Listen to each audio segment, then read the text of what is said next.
A long time ago, in a small town in Ghana called Adukrom, there was a powerful pastor named Pastor Kwame Nyarko. Everyone in the town loved him because he could pray for sick people and they would get well. He could pray for rain and the rain would fall. People from far and near came to his church called Grace Fire Chapel. But what nobody knew was that Pastor Kwame Nyarko was hiding a big dark secret. Many years ago, before he built his big church, the land was just empty ground. The people said the land was cursed because bad things always happened there. No one wanted to build on it. But Pastor Kwame said, "I will build my church here. God is with me." One night, when the moon was very big and round in the sky, Pastor Kwame met a strange old man called Nana Okomfo Darko. The old man was a powerful juju man. People feared him because he could talk to spirits. The old man told Pastor Kwame, "If you want your church to grow and be powerful, you must bury someone under the church before you build it." At first, Pastor Kwame was afraid. "No, I cannot do that," he said. But the old man smiled with his bad yellow teeth. "If you want power, this is the only way." Pastor Kwame thought about it for many days. Then, one night, he made a very bad decision. He tricked a young boy named Kojo, who used to sweep the church area for him. Kojo was only 13 years old. Pastor Kwame told Kojo to come at night and help him carry some things. Kojo did not know it was a trap. That night, when the whole town was sleeping, Pastor Kwame and the old man caught Kojo, and they buried him deep under the ground where the church would be built. After that, the church grew bigger and bigger. More people came, and Pastor Kwame became richer and more powerful. But something strange started to happen. At night, people in the church heard a small voice crying, "Help me, help me." Sometimes people saw a small shadow running around the church at midnight, but when they checked, no one was there. Even Pastor Kwame could not sleep. Every night, Kojo's voice called him in his dreams. "Pastor, you did this to me. I will not rest."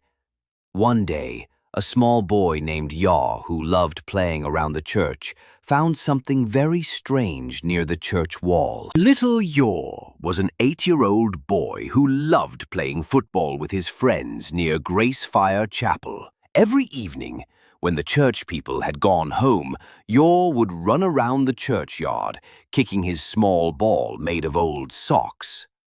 One evening, while chasing his ball, Yaw kicked it too hard and it rolled behind the church, near the old mango tree. When Yaw went to pick it up, he saw something shiny sticking out of the ground. Yaw was curious. "What is this?" he said to himself.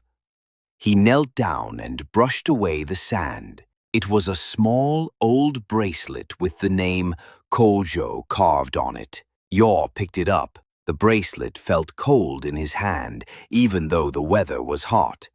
Suddenly, a cold wind blew around him. Yaw looked up, and for a quick moment, he saw a small boy standing under the mango tree. The boy's clothes were dirty, and his face was sad.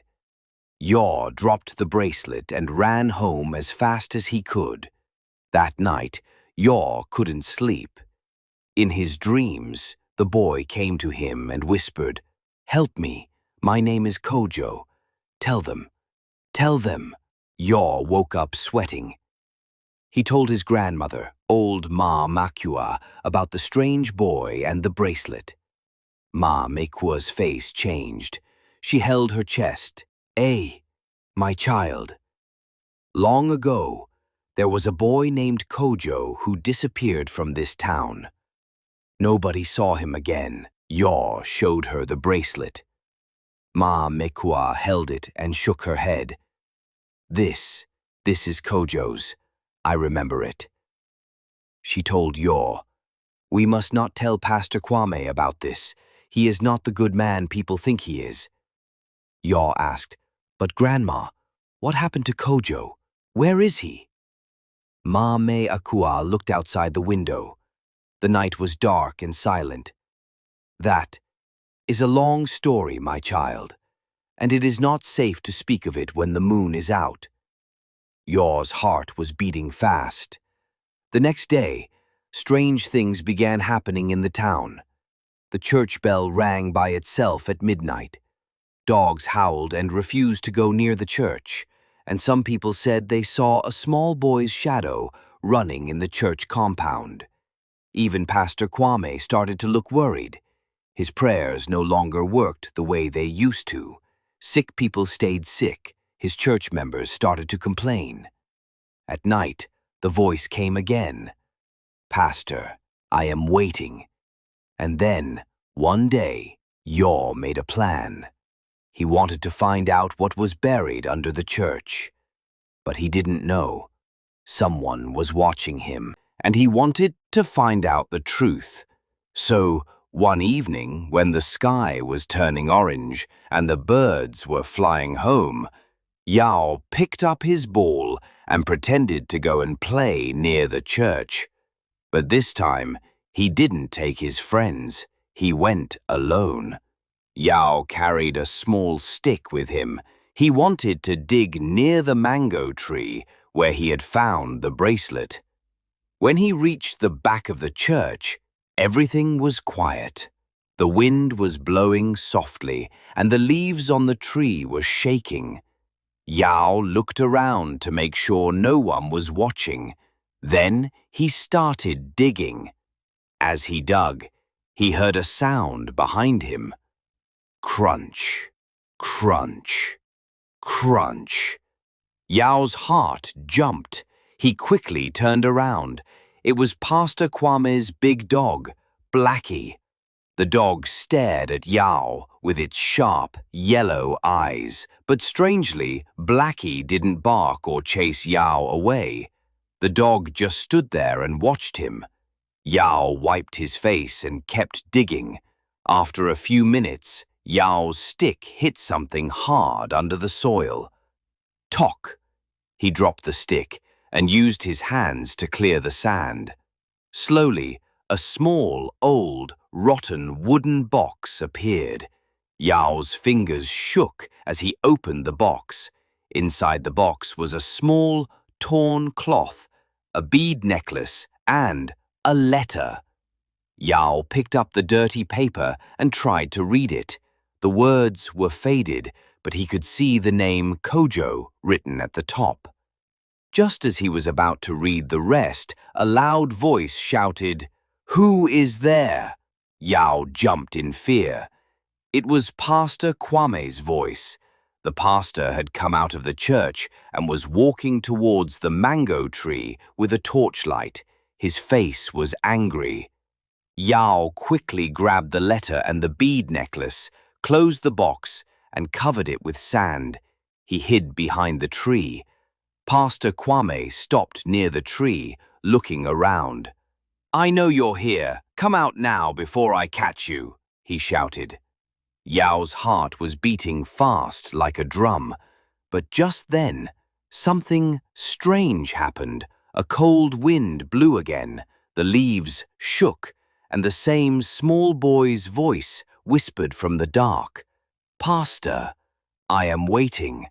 Pastor Kwame dropped his torchlight in fear. He looked around with wide eyes.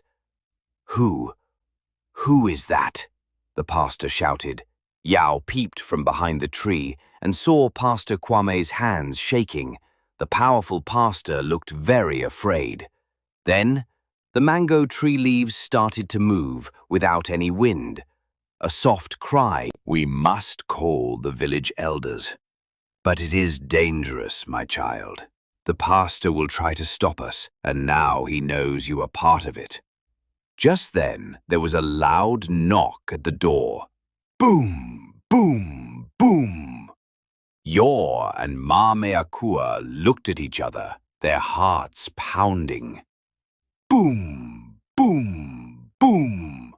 The loud knock came again. "Who is that?" Mameakua asked, her voice shaking. Yor held her hand tightly. Then a voice called from outside, "It's me, Nana Adu. Open the door quickly." Nana Adu was one of the oldest men in the town. He was wise and kind. Mame Akua quickly opened the door. Nana Adu and two other elders stood there holding walking sticks and lanterns. "We have heard the spirits crying. The land is not at peace," Nana Adu said. Yor showed them the bead necklace, the letter, and told them everything that had happened. The elders looked sad.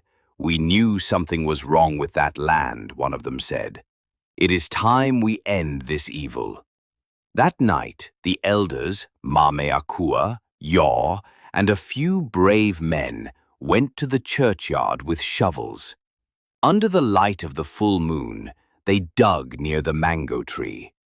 After some time, they found a small old skeleton, the bones of little Kojo.